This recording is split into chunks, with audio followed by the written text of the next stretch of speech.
حضرت ادریس علیہ السلام کو اللہ نے صرف نبوت ہی نہیں بلکہ علم و حکمت کی خاص دولت بھی عطا فرمائی۔ روایات کے مطابق وہ پہلے انسان تھے جنہوں نے قلم سے لکھنے کا فن سیکھا۔ انہوں نے لباس سلائی کا طریقہ ایجاد کیا، علم نجوم، فلکیات، وقت کی تقسیم اور حساب کی بنیاد رکھی، اور انسانوں کو نظم و ضبط اور عبادات اور تہذیب سکھائی۔ ان کی شخصیت نہایت پرسکون، عبادت گزار اور بصیرت والی تھی۔ ان کے دور میں لوگوں نے علم، عقل اور نیکی کی طرف رجوع کیا۔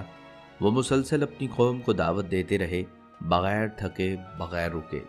مگر اصل حیرت انگیز بات ان کی زندگی کا وہ واقعہ ہے جس نے انہیں دیگر انبیاء سے ممتاز کر دیا، اور وہ تھا زندہ آسمانوں کی طرف اٹھا لیے جانا۔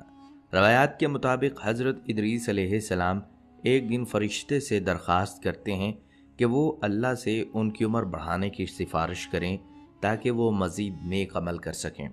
فرشتہ انہیں آسمان کی طرف لے جاتا ہے، اور جب وہ چوتھے آسمان پر پہنچتے ہیں تو اللہ تعالیٰ انہیں وہیں بلند مقام پر ٹھہرا دیتے ہیں۔ یہ وہی مقام ہے جسے قرآن مجید نے مقاماً علیہ کہا، یعنی انتہائی بلند، خاص اور برگزیدہ مقام۔ یہ واقعہ صرف جسمانی بلندی نہیں، یہ دراصل اس کردار، تقوی اور علم کی پہچان تھی جو حضرت ادریس علیہ السلام جیسے نبی نے اپنی زندگی میں پیش کیا۔ اللہ نے ان کی دعا، ان کی عبادت اور ان کا اخلاص اتنا پسند فرمایا کہ زمین کی زندگی میں ہی انہیں آسمانی مقام عطا کر دیا۔ ان کی نبوت ہمیں یہ سبق دیتی ہے، اگر کوئی بندہ خالص ہو جائے علم میں، عمل میں اور نیت میں، تو وہ اللہ کے نزدیک زمین پر بھی معزز ہوتا ہے اور آسمانوں پر بھی بلند۔ اور اب ناظرین، نبوت کی روشنی آگے بڑھنے والی ہے ایسی قوم کی طرف جو سرکشی میں حد سے گزر چکی تھی، جن کے دل سخت ہو چکے تھے اور جنہیں سمجھانے والا نبی تھا۔ حضرت نوح علیہ السلام وہ نبی جنہوں نے سینکڑوں سالوں تک ایک ہی بات دہراتے دہراتے زندگی گزار دی، اللہ کی طرف لوٹ آؤ ورنہ طوفان آ جائے گا۔ لیکن قوم نے ان کی بات سنی ہی نہیں، نہ دل بدلے، نہ چہرے جھکے، بلکہ وہ تو الٹا حضرت نوح علیہ السلام کا مذاق اڑانے لگے۔ انہوں نے کہا، یہ بوڑھا ہمیں کیا سمجھائے گا، ہم تو اپنے آباء و اجداد کے دین پر ہی قائم رہیں گے۔ مگر حضرت نوح علیہ السلام رکے نہیں، 950 سال تک مسلسل اللہ کی طرف بلاتے رہے، کبھی نرمی سے، کبھی درد سے، کبھی دعا کے ساتھ، کبھی آنسوؤں کے ساتھ۔ جب انہوں نے دیکھا کہ اب بات بننے والی نہیں تو وہ اللہ کی بارگاہ میں فریاد لے کر گئے۔ تب اللہ تعالیٰ نے انہیں حکم دیا، ایک کشتی بناؤ، ایسی کشتی جو زمین پر نہیں ایمان پر تیرے گی، ایسی کشتی جو صرف انسانوں کو نہیں بلکہ ایمان کو بچائے گی۔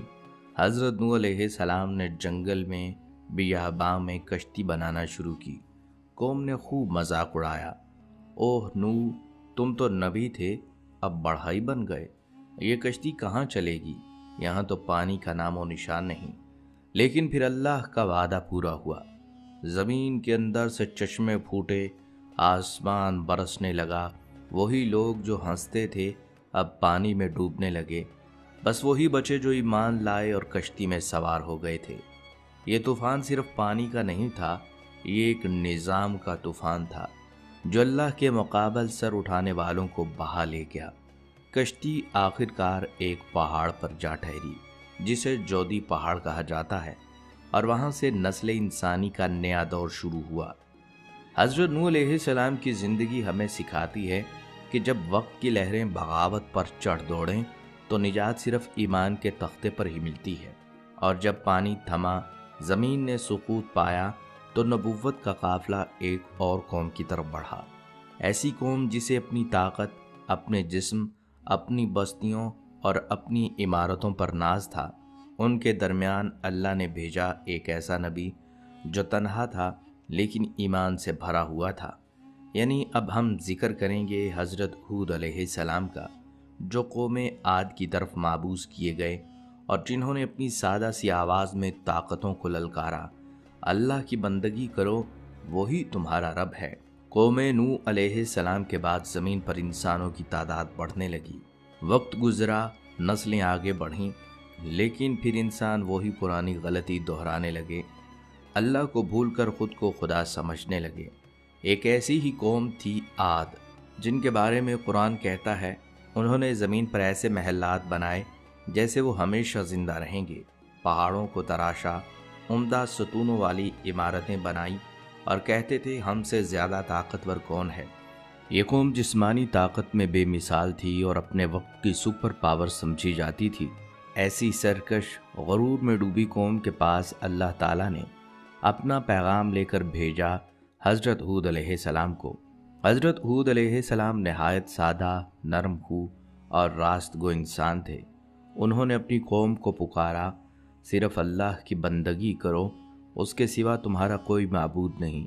یہ جو تم غرور میں مبتلا ہو، یہ طاقت تمہیں نہیں بچا سکے گی۔ مگر قوم نے ان کی ایک نہ سنی۔ کہنے لگے، کیا تم چاہتے ہو کہ ہم اپنے باپ دادا کے دین کو چھوڑ دیں؟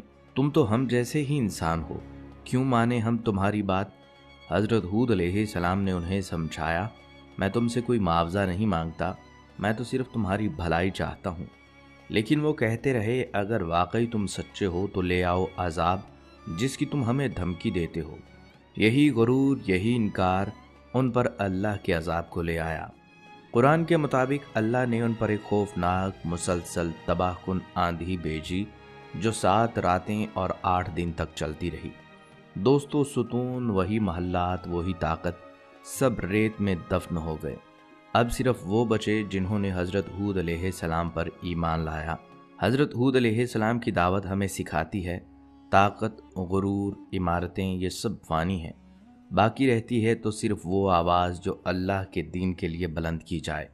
اور نبوت کی یہ آواز اب جانے والی تھی ایک اور قوم کے دروازے پر، ایسی قوم جو پہاڑوں میں گھر بناتی تھی اور کہتی تھی کہ ہم زمین کے سب سے مہذب لوگ ہیں۔ اگلا نبی وہ تھا جسے اللہ نے ایک اونٹنی کے ذریعے قوم کو آزمانے کے لیے بھیجا۔ یہ نبی تھے حضرت صالح علیہ السلام۔ ان کا ذکر قرآن مجید میں 9 مقامات پر آیا ہے۔ ناظرین، حضرت صالح علیہ السلام قوم سمود کے فرد تھے، پیدائشی، ذہین، نیک اور اپنی قوم میں معزز سمجھے جاتے تھے۔ لیکن جب انہوں نے توحید کا پیغام دیا تو وہی قوم جس نے ان پر فخر کیا تھا انہیں جھٹلانے لگی۔ قوم سمود زمین پر تعمیرات کی ماہر تھی۔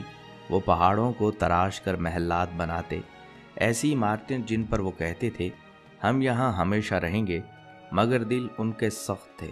حضرت صالح علیہ السلام نے انہیں اللہ کی طرف بلایا، اسی نے تمہیں زمین پر بسایا، اسی نے یہ پہاڑ تمہارے لیے نرم کیے، اس کے سوا کوئی معبود نہیں۔ لیکن قوم نے ان کی بات کا مذاق اڑایا اور چیلنج کیا، اگر تم واقعی اللہ کے رسول ہو تو ہمارے سامنے پہاڑ میں سے ایک زندہ اونٹنی نکال کر دکھاؤ۔ حضرت صالح علیہ السلام نے اللہ سے دعا مانگی اور پھر وہ منظر آیا جب ایک چٹان 2 ٹکڑے ہوئی، اس میں سے ایک زندہ کامل غیر معمولی اونٹنی نکل آئی۔ قوم حیران رہ گئی، لیکن انکار کرنے والوں کے دل نرم نہ ہوئے۔ حضرت صالح علیہ السلام نے کہا، یہ اللہ کی نشانی ہے، اسے ایذا نہ دینا ورنہ عذاب آئے گا۔ ایک دن یہ اونٹنی پانی پیے گی، ایک دن تم سب۔ کچھ دن گزرے، لیکن آخرکار قوم سمود نے وہی کیا جس سے اللہ نے روکا تھا، انہوں نے اونٹنی کو قتل کر دیا۔ حضرت صالح علیہ السلام کا دل دہل گیا، انہوں نے کہا اب تمہارے پاس صرف 3 دن کی مہلت ہے، پھر عذاب آئے گا۔ پھر وہی ہوا، زمین کانپ اٹھی، ایک ہولناک چیخ نے ان کے غرور سے بنے محلات کو ریت میں بدل دیا۔ وہ مہذب کہلانے والی قوم عبرت کا نشان بن گئی اور حضرت صالح علیہ السلام بچ جانے والوں کے ساتھ نکل گئے۔ ان کی زندگی ہمیں بتاتی ہے کہ اللہ کی نشانی اگر دل کو نہ ہلا سکے تو وہ نشان زمین کو ضرور ہلا دیتا ہے۔ اور اب نبوت کا قافلہ جاری رہا، ایک بازاروں میں بسی قوم کی طرف جہاں ناپ تول میں کمی، دھوکہ دہی اور مال کی محبت نے دلوں کو اندھا کر دیا تھا۔ یہ حضرت شعیب علیہ السلام، یہ تھے حضرت شعیب علیہ السلام۔ حضرت شعیب علیہ السلام کا ذکر قرآن مجید میں 11 مرتبہ آیا ہے۔ انہیں خطیب الانبیاء یعنی انبیاء کا خطیب بھی کہا جاتا ہے، کیونکہ ان کا انداز بیاں انتہائی فصیح، مؤثر اور عقل کو چھو لینے والا تھا۔ اللہ تعالیٰ نے انہیں مدین کی قوم کی طرف بھیجا، ایک ایسی قوم جو بظاہر تہذیب یافتہ مگر دلوں سے بددیانت اور دنیا پرست ہو چکی تھی۔ یہ لوگ ناپ تول میں کمی کرتے، تجارت میں جھوٹ بولتے اور جب کوئی سچ بات کہتا تو ہنسی اڑاتے۔ حضرت شعیب علیہ السلام نے فرمایا، اللہ سے ڈرو،